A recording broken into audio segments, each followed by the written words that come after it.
निशा निशा मेरे पापा ऑफिस से घर आते ही मुझे आवाज़ लगा रहे थे। मैंने बाहर आकर देखा तो उनके हाथ में बहुत सारे पिज़्ज़ा के डिब्बे थे। मुझे देखते ही वे मुझसे बोले, आजा बेटा, आज मैं भी तेरे साथ खाकर देखूंगा कि इस पिज़्ज़ा में आखिर क्या बात है कि तुम लोगों को घर की रोटी सब्ज़ी भी अच्छी नहीं लगती है। पिज़्ज़ा देखते ही मैं खुश हो गई। मैंने पापा को थैंक यू बोला और फिर पिज़्ज़ा का डिब्बा खोलने लगी। इतने में मेरी मम्मी भी आ गईं और वे बोलीं, ये बच्चों का खाना होता है। बच्चों की उम्र में हर खाना हज़म हो जाता है और आप इस उम्र में खाएंगे तो बीमार पड़ जाएंगे। हमें तो घर का खाना ही खाना चाहिए या फिर फल फ्रूट खाने चाहिए। मेरे पापा ने मम्मी से कहा कि सुशीला जी आप चुप ही रहिए, क्योंकि मैं आज आपकी कोई बात नहीं सुनूंगा, क्योंकि आज तो मैं डट कर पिज़्ज़ा खाने वाला हूँ। और लीजिए, आप भी आ जाइए। उन्होंने मम्मी के हाथ में भी एक पिज़्ज़ा का स्लाइस पकड़ा दिया। तभी मेरे दोनों भाई भी आ गए और बोले, वाह पिज़्ज़ा पार्टी, हम भी पिज़्ज़ा खाएंगे। पापा जल्दी से बोले, हाँ बेटा आ जाओ, तुम दोनों भी टूट पड़ो। मैं बहुत सारे पिज़्ज़ा लेकर आया हूँ, सब साथ में खाएंगे। ऐसे थे मेरे पापा, खुद भी खुश रहते थे और दूसरों को भी खुश रखते थे। उनके आते ही घर का माहौल बन जाता था। अलबत्ता मेरी मम्मी थोड़ी चिड़चिड़ करती थी। वे चाहती थी कि हम सब अनुशासन से रहें, मगर पापा कभी कभी अपने मन की कर ही लेते थे। घर में मुझसे बड़े पंकज भैया थे और मुझसे छोटा सुनील था। हम तीनों भाई बहन पढ़ाई में बहुत अच्छे थे। एक दिन मेरे बड़े भैया ने आकर बताया कि उनकी कंपनी ने उन्हें विदेश भेज रही है। हम सबको तो बहुत खुशी हुई, परंतु मेरी मम्मी बहुत परेशान हो गई थी। उन्होंने कभी भी अपने बच्चों को अपने से दूर नहीं किया था। पापा ने उन्हें समझाया कि बच्चों को ऐसे बंद कर कर नहीं रखते हैं। अगर उनकी किस्मत उसे बाहर जाने का मौका दे रही है तो उसे खुशी खुशी जाने दो। और फिर थोड़े दिन बाद ही मेरे भैया विदेश चले गए। घर में से किसी के जाने के बाद पता चलता है कि वे हमारे लिए क्या था।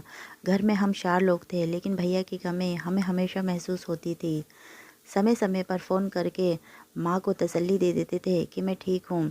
एक दिन भैया ने फ़ोन करके बताया कि मैं वहीं पर एक रुचि नाम की लड़की से शादी कर रहा हूँ। मम्मी उन्हें डांटने लगी कि ये सब ठीक नहीं है, तुम वापस आ जाओ, मैं तुम्हारी शादी यहीं करूँगी। पापा ने उन्हें समझाया कि अगर पंकज वहाँ शादी करना चाहता है तो इसमें बुरा ही क्या है, वहाँ पर उसे भी तो कोई साथी चाहिए। फिर हमें भी उसकी ज़्यादा चिंता नहीं रहेगी। मम्मी मान गई। फिर भैया ने वहीं पर शादी कर ली और हमें फ़ोन पर ही शादी की फ़ोटो भेज दिए। मैं अपनी भाभी को देखकर बहुत खुश थी। मेरी भाभी अच्छी खासी पढ़ी लिखी मॉडर्न लड़की थी। एक दिन रात के 12 बज चुके थे और सुनील अब तक भी घर नहीं आया था। मेरी मम्मी बच्चों के देर तक घर से बाहर रहने के सख्त खिलाफ थी, मगर सुनील थोड़ा ज़िद्दी स्वभाव का था। जब उसका मन करता था वे दोस्तों के साथ बाहर जाने का प्रोग्राम बना लेता था। उसे पता था कि मम्मी थोड़ा बहुत बोलकर चुप हो जाएंगी। उस रात भी जब सुनील घर आया तो मम्मी ने उसे बहुत डांटा और फिर खुद ही बोल दिया, जाओ जाकर सो जाओ, रात बहुत हो गई है। एक दिन पापा ने आकर बताया कि उनके दूसरे शहर में रहने वाले दोस्त ने अपने बेटे के लिए निशा का रिश्ता भेजा है। लड़का देखने में भी बहुत अच्छा है और बहुत अच्छी कंपनी में नौकरी कर रहा है। ये सुनते ही मैंने पापा से बोल दिया कि पापा मैं अभी शादी नहीं करूँगी। उन्हें मेरी शादी की इतनी जल्दी क्या है। वे बोले, बेटा जब किसी के यहाँ बेटी पैदा होती है तो वे अरमान सजाने लगता है कि वे अपनी बेटी को विदा करेंगे और अपनी बेटी का अपने हाथों से कन्यादान करेंगे। और मेरे दोस्त का बहुत अरमान है कि हम अपनी दोस्ती को रिश्तेदारी में बदल दें। मैं भी यही चाहता हूँ, प्लीज़ बेटा मान जाओ। और फिर थोड़े समय बाद ही मैं रिटायर भी हो जाऊँगा। मुझे मेरा ये फ़र्ज़ भी पूरा करने दो। मैं पापा को मना नहीं कर सकी और मेरी शादी गौरव से हो गई। मैं दूसरे शहर में थी, इसलिए मेरी मम्मी पापा के पास अब कम ही आना होता था। थोड़े समय बाद मम्मी ने बताया कि सुनील ने एक लड़की पसंद कर ली है और वे कह रहा है कि मैं उससे ही शादी करूँगा। मैंने कहा, मम्मी आप तो उसका स्वभाव जानती ही हैं, वे नहीं मानेगा, उसे समझाना बेकार है। मम्मी पापा ने उसकी शादी उसकी पसंद की लड़की से पक्की कर दी। मैं भी गौरव और अपने परिवार के साथ मम्मी पापा के घर आई थी। शादी में बहुत ही कम लोग थे। सुनील ने जिस लड़की से शादी की थी उसका नाम काव्या था और उसके परिवार से कोई भी नहीं आया था। मुझे वह लड़की बहुत अजीब लगी, कुछ घमंडी सी थी। शादी के बाद भी कोई भी रस्म उसने सही से नहीं निभाई। वह बार बार सुनील से कह रही थी कि सुनील जल्दी करो, मुझे बहुत तेज़ नींद आ रही है, मैं बहुत थक चुकी हूँ। उसने बड़े लोगों में से किसी के पैर भी नहीं छुए थे। मेरे ससुराल वाले तो उसी दिन चले गए और मैं भी कुछ दिन मम्मी पापा के साथ रहकर वापस आ गई थी। अब मैं जब भी मम्मी से बात करती थी वह मुझे परेशान सी लगती थी। पापा भी रिटायर हो चुके थे, उनकी प्राइवेट जॉब थी इसलिए उन्हें पेंशन भी नहीं मिलती थी। बहुत दिन हो गए थे मम्मी पापा से बात नहीं हुई थी। मैंने उनका फ़ोन लगाया पर फ़ोन मिल ही नहीं रहा था। मेरे मन में तरह तरह के ख्याल आ रहे थे।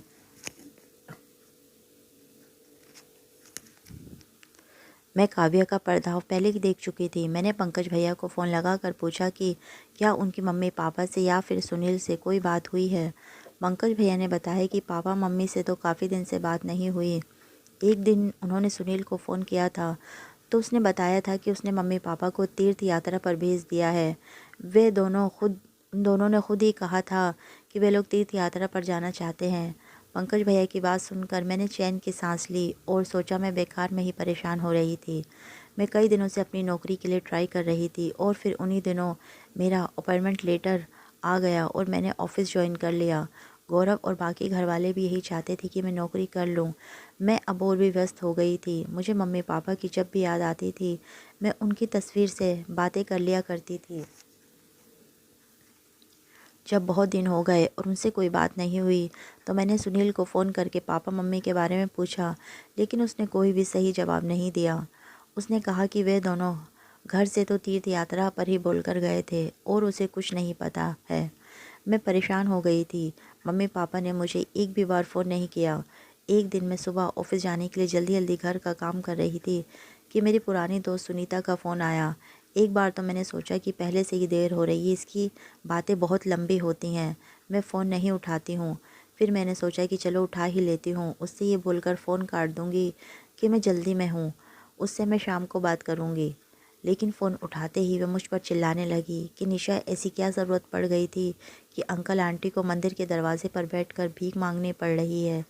उसकी बात सुनते ही मेरे हाथों से फ़ोन गिरते गिरते बचा। मैं पास पड़े सोफ़े पर बैठ गई और उससे पूछा कि वह क्या बोल रही है। उसने मेरे मम्मी पापा को कहाँ देखा। उसने मेरी मम्मी पापा के शहर में ही एक मंदिर का नाम बताया और बोली कि मैं हर मंगलवार को वहाँ पर जाती हूँ, मुझे वहीं पर ही वह लोग बैठे दिखाई देते हैं। लेकिन पहले मुझे लगा कि ये मेरा वहम है, मगर आज मैंने उन्हें बहुत करीब से देखा तो मैं चौंक गई और तुम्हें फ़ोन करने लगी। मैंने उसे धन्यवाद कहा और अपनी गाड़ी की चाबी उठाकर मम्मी पापा को ढूंढने चल पड़ी। जब मैं मंदिर में पहुंची तो वहां पर बहुत भीड़ थी। मैं हर किसी को पकड़ पकड़ कर देख रही थी। मेरी आंखों से आंसू बहे जा रहे थे। मैं भगवान से प्रार्थना कर रही थी कि सुनीता को धोखा हुआ हो और मेरे मम्मी पापा यहाँ पर मुझे नहीं मिले। अचानक से ही मेरी नज़र रुक गई। मेरे मम्मी पापा एक जगह पर हाथ फैलाए हुए बैठे थे और लोगों से भीख मांग रहे थे। मैं रोती हुई उनके पास गई और उनसे लिपट कर गई। मम्मी पापा ने मुझे देखा तो वह भी रोने लगे। मैं उनसे रोते हुए पूछ रही थी कि ये सब क्या है, वे लोग यहाँ पर क्या कर रहे हैं। मैंने मम्मी पापा को वहाँ से लिया और अपनी गाड़ी में लाकर बैठा दिया। उन्हें चुप कराकर पानी पिलाया और फिर उनसे वही सवाल पूछा कि आप लोगों की ये दुर्दशा कैसे हो गई। मम्मी ने बताया कि काव्या ने उन्हें बहुत ज़्यादा परेशान कर रखा था। उसे घर में हमारा रहना पसंद ही नहीं था और फिर तुम्हारे पापा की तबीयत भी ख़राब रहने लगी। उनकी खांसी सही नहीं हो पा रही थी। मैंने सुनील से कई बार बोला कि वह अपने पापा को किसी अच्छे डॉक्टर को दिखा दे, लेकिन उसने कहा कि पापा परहेज़ तो करते नहीं हैं, मेरे पास इतने फालतू पैसे नहीं हैं। सुनील और काव्या रोज़ पार्टी के लिए जाते थे और घर भी अपने दोस्तों को बुला लेते थे। एक दिन काव्या ने सुनील से कहा कि तुम्हारे पापा दिन रात खांसते रहते हैं, उसकी बीमारी उन्हें उसे भी लग जाएगी। उस घर में या तो वे दोनों रहेंगे या फिर मैं। और फिर सुनील ने हमें घर से जाने के लिए बोल दिया। तुम्हारे पापा और मैं घर से निकल आए और इस मंदिर की धर्मशाला में रहने लगे। लेकिन पेट भरने के लिए भी तो कुछ करना ही पड़ता है। मैंने मम्मी पापा से कहा कि आप दोनों ने मुझे फ़ोन करके क्यों नहीं बताया, आप दोनों मेरे घर आ जाते। पापा बोले, बेटा किस मुँह से सबको बताते कि हमारे ही बच्चों ने हमें घर से निकाल दिया है। मेरा गुस्सा सातवें आसमान पर था। मैंने गाड़ी अपने मम्मी पापा के घर की तरफ मोड़ दी। मम्मी पापा को भी मेरा गुस्से वाला चेहरा दिख रहा था। वे मुझे समझाने लगे कि बेटा जाने दो, जो भाग्य में लिखा होता है वह हमें मिलकर ही रहता है। हमारे भाग्य में भी ये दिन पहले से ही लिखे हुए थे। मैंने उनसे कहा कि अब सुनील को मुझसे कोई नहीं बचा सकता है। उसने जो मेरे माता पिता के साथ किया है उसे उसका जवाब देना ही होगा। मैं जैसे ही घर के अंदर गई, वहाँ से एक आदमी बाहर आया। मैंने उससे पूछा कि तुम कौन हो। उसने बताया कि मैं यहाँ पर साफ़ सफाई का काम करता हूँ। मैंने उससे पूछा, और तुम्हारे मालिक मालकिन कहाँ हैं? उसने जवाब दिया कि वे लोग किसी पार्टी में गए हुए हैं, बस आते ही होंगे। रात हो चुकी थी मगर उन दोनों का कुछ पता नहीं था। मैंने गौरव को फ़ोन करके उसे सारी बात बताई और उसने कहा कि मैं परेशान ना हूँ, मम्मी पापा का ध्यान रखूँ, सब ठीक हो जाएगा। गौरव को पता था कि मैं अपने मम्मी पापा से कितना प्यार करती हूँ और उनकी हालत देखकर मुझ पर क्या गुजर रही होगी। थोड़ी देर में सुनील और काव्या नशे की हालत में घर के अंदर आए। मम्मी पापा को देखते ही काव्या बोली, इन लोगों को अंदर किसने आने दिया? मैंने पीछे से आकर उसके मुँह पर एक झन्नाटेदार थप्पड़ मारा। वे दूर जाकर गिरी। सुनील से खुद को तो संभाला जा नहीं रहा था। वह मुझसे बोला कि दीदी ये क्या बदतमीज़ी है। मैंने उसके भी एक थप्पड़ लगाते हुए कहा कि अब तुम मुझे तमीज़ सिखाओगे? तुम्हारी हिम्मत कैसे हुई मेरे मम्मी पापा को घर से बाहर निकालने की? काव्या भी अब तक खड़े होकर वहाँ पर आ चुकी थी और मुझसे बोली कि ये मेरा घर है, यहाँ पर मेरी मर्ज़ी चलेगी। मैंने उससे कहा कि ये मेरे मम्मी पापा का घर है। इस घर की एक एक ईंट मेरे पापा की मेहनत की बदौलत है। अब तुम अपने पति के साथ इस घर से निकलो और अपना खुद का घर बनाओ। मैंने उन दोनों को घर से बाहर निकाल कर घर का दरवाज़ा बंद कर दिया। सुबह तक वे दोनों घर के बाहर ही पड़े रहे। सुबह जब उनका नशा उतरा और रात की सारी बातें याद आईं तो वह मम्मी पापा से माफ़ी मांगने लगे, लेकिन मेरे मम्मी पापा ने उन्हें माफ़ नहीं किया। पिछले कुछ दिनों से जो उनकी दुर्दशा हुई थी वे लोग भुला ही नहीं पा रहे थे। आखिर में सुनील और काव्या अपना सामान उठाकर वहाँ से चले गए। मेरे मम्मी पापा ने मुझे गले से लगा लिया।